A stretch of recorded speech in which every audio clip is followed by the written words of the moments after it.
Welcome to Parliament Through Time podcast. I hope you are all well and safe. This podcast is about the origins, development and current practices of the institution of Parliament in Europe and the Middle East. Each week we will deliver an overview of certain key topics to enhance our understanding of parliamentary life, what lessons we have learned from the past events, and how these lessons learned can be applied to today's practices. Last week, we analysed the parliamentary development in the Middle East and North Africa after the Arab Spring. This week, we will discuss the parliamentary activity in the times of crisis and how the parliaments could secure checks and balances in emergency situations. Recent experience with coronavirus directly points to the importance of the parliaments to find a proper role in addressing an emergency situation. The podcast series is produced by the Westminster Foundation for Democracy in the framework of the European Union-supported Jordanian House of Representatives programme. Marko Vujacic, the committees and oversight expert in the programme, prepared the content of the podcast. I am Lama Sawi, your host for this podcast from the heart of Amman, Jordan.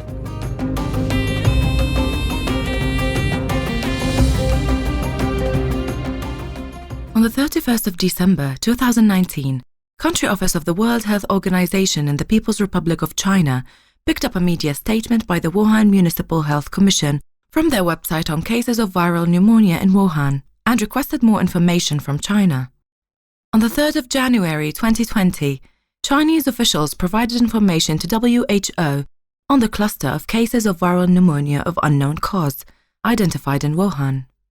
On the 9th of January 2020, WHO reported that Chinese authorities have determined that the outbreak is caused by a novel coronavirus.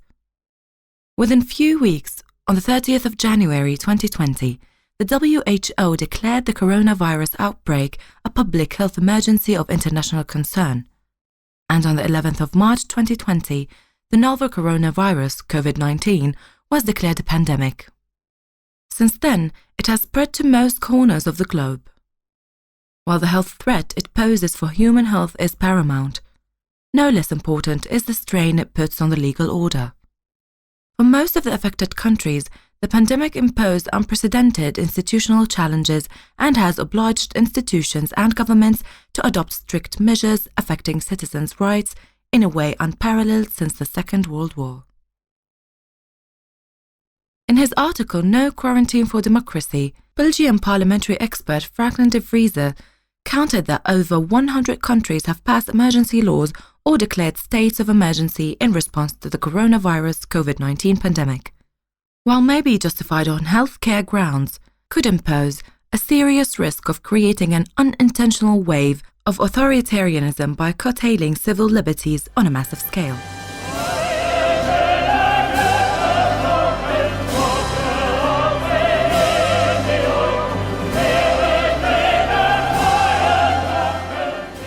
In the report of the European Parliamentary Research Service titled States of Emergency in Response to the Coronavirus Crisis, situation in certain member states have adopted a range of emergency measures in response to the unprecedented public health crisis generated by the coronavirus pandemic. Whereas not all EU member states disposed of constitutional mechanisms to enable the declaration of a state of emergency, all have taken exceptional and far-reaching emergency measures that affect citizens' rights and freedoms as well as democratic process. Authors also warned these institutional changes and the restrictions imposed on citizens' lives pose significant institutional and democratic challenges. Given their impact on fundamental rights and freedoms on the normal functioning of democracy, the European Convention on Human Rights and constitutional orders in most of European countries require that emergency measures need to be carefully examined, matched with adequate legal safeguards and subject to democratic parliamentary scrutiny.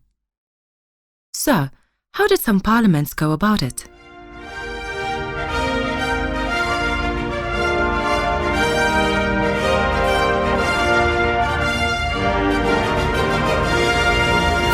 The Belgian Constitution of 1831 has no specific provisions dedicated to the state of emergency. On the contrary, Article 187 of the Constitution clearly states that the Constitution cannot be suspended in whole nor in part. Nevertheless, under the Article 105 Special Powers Mechanism, allows the Belgian Parliament to delegate legislative powers to the government. With the pandemic looming, two laws were adopted on the 27th of March 2020 to enable the Belgian government to adopt measures to control the spread of COVID-19 for a maximum period of 3 months, starting on the day the laws entered into force, which was the 30th of March. Throughout this time, the Belgian House of Representatives preserved control over emergency measures. Under the special powers provision, decrees need to be confirmed by law within a set deadline. In the specific case of a pandemic, the decrees need to be confirmed within a year of their entry into force. In the absence of such confirmation, they will become void. Moreover, in the context of the coronavirus pandemic, the Belgian House of Representatives has created a new parliamentary committee devoted specifically to requesting information from and overseeing the members of the federal government with regard to measures taken under the special powers provision.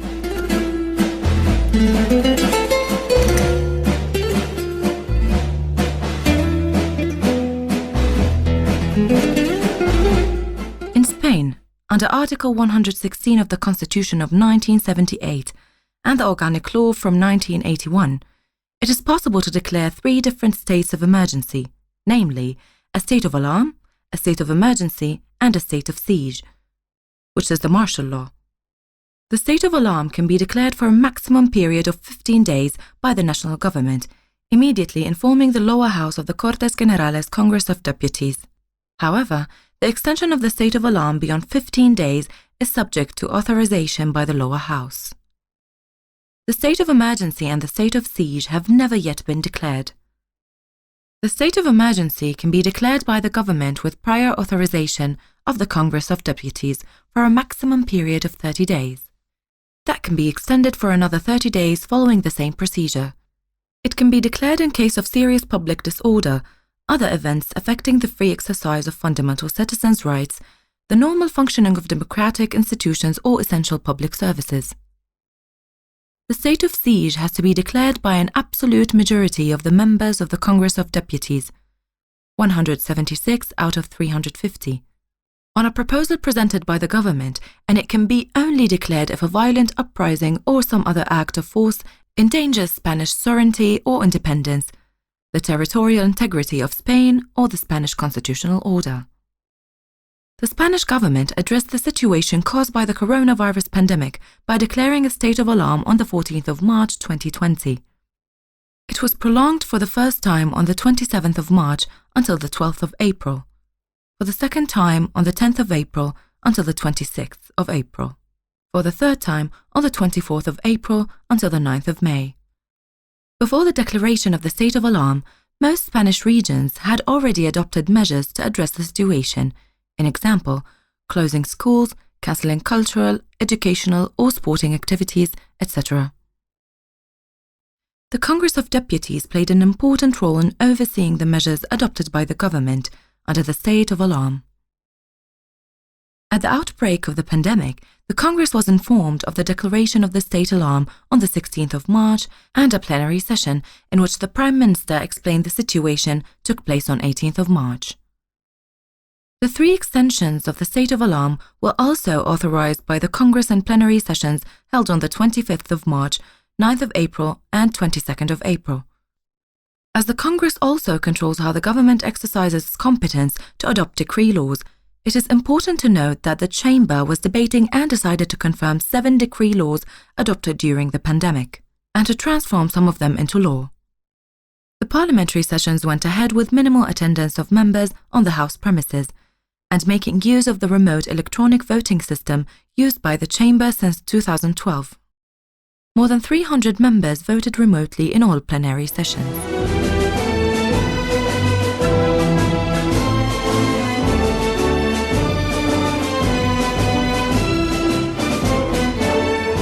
In Romania, the President of the Republic can declare a state of siege or a state of emergency for the entire country, or for certain territorial units, and then ask the Parliament for its approval within 5 days.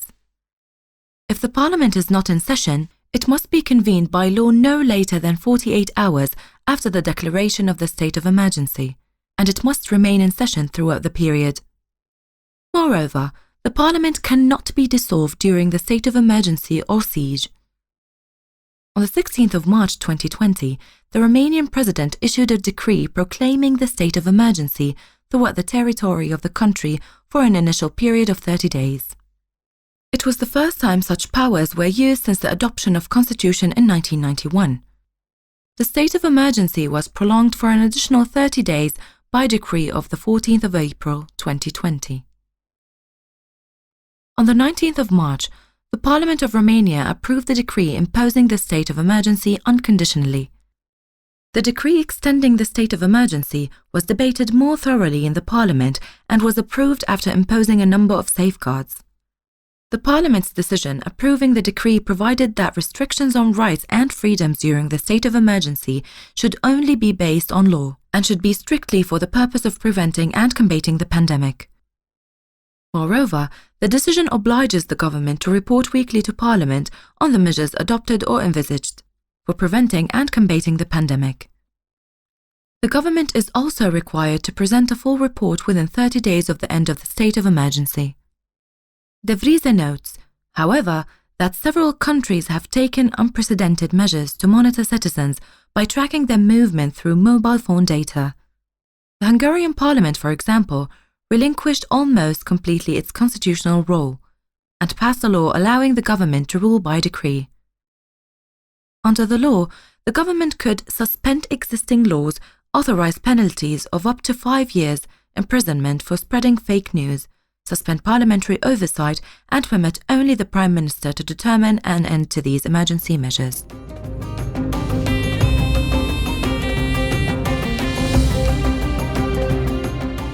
It is not unknown that the times of crisis pose clear risk that checks and balances are ignored, in the name of the efficiency of the executive power. Yet, it is exactly Parliament's constitutional duty, De Vries argues, to guarantee checks and balances. Nevertheless, in the case of the corona crisis, where the measures taken aim to decrease social contacts, disallow gatherings of large groups of people, implement social distancing, it was only logical and justified that parliamentary meetings and plenary chamber in many countries have been postponed or reduced. The questions for parliaments were looming on how to respect and contribute the fight against the pandemic, and still organize themselves to perform designated constitutional roles. How to change practices with a view to continue exercising legislative and oversight functions. How to organize remote committee work.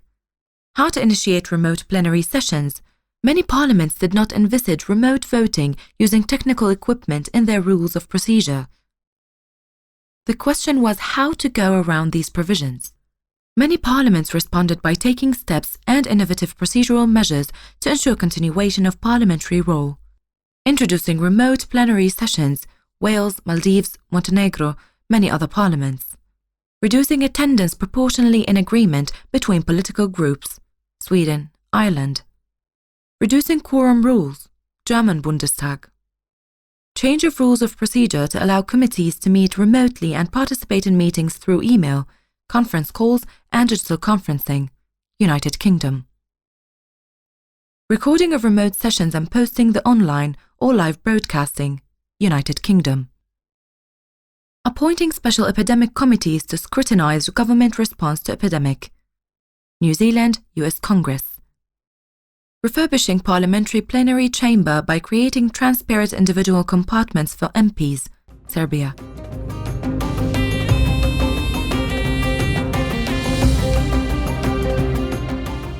As noted above, the substance of parliamentary work has considerably shifted.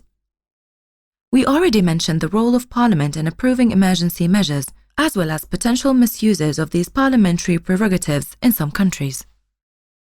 Part of the measures of many countries were the budgetary and financial aid packages and fiscal stimulus for those individuals, families, and sectors hit severely by lockdowns and closures. For parliaments, this also opened an issue on how to control the increased government borrowing and spending in corona times. Aware of the dangers of spiraling debt for global monetary stability in the wake of the COVID-19 pandemic, the International Monetary Fund issued own conditions for financial support and recommendations for governments and parliaments to address governance of fresh funds and corruption vulnerabilities.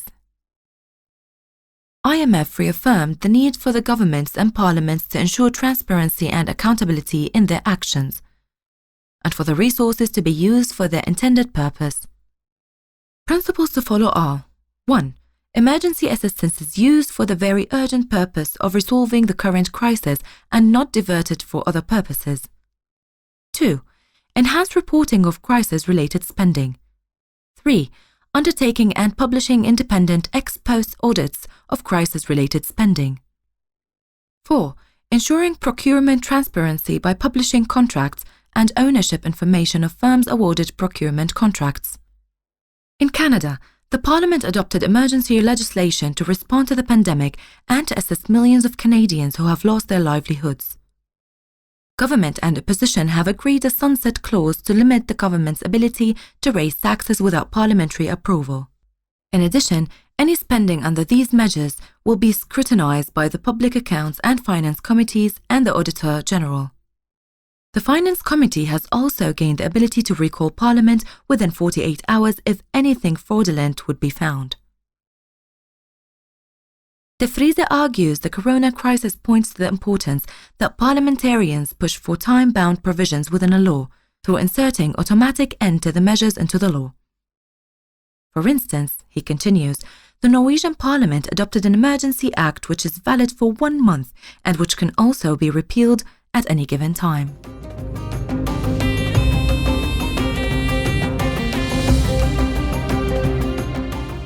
So, how can parliaments uphold a minimum of accountability for the emergency powers which they have granted to the executive? Best practices across different countries suggest that emergency legislation remains subject to debate and scrutiny in plenary or in committees. The technical quality of the legislative text is maintained. That there are minimum provisions regarding consulting concerned individuals, groups, experts, and affected organizations. That legislation remains proportionate in its response to the crisis, with possible introduction of automatic end-to measures.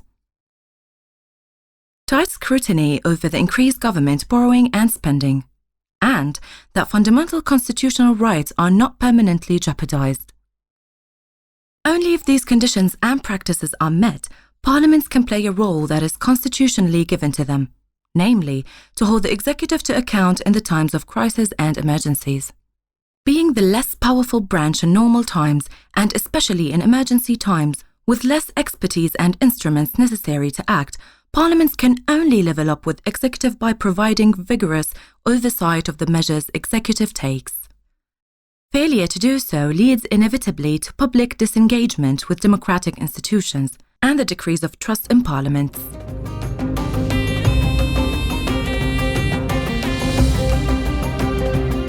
You've listened to the 6th and the last episode of the podcast Parliaments Through Time, where we dealt with parliaments in crisis, checks and balances they should provide in emergency situations.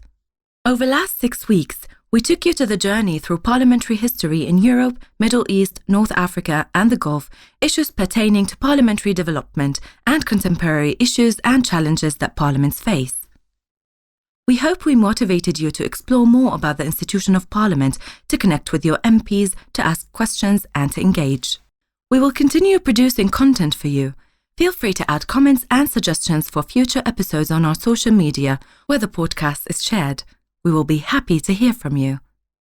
On behalf of the Westminster Foundation for Democracy and the EU Jadid project team, we thank you for your attention. I was your host, Lamasawi, from the heart of Oman. Stay tuned and stay safe.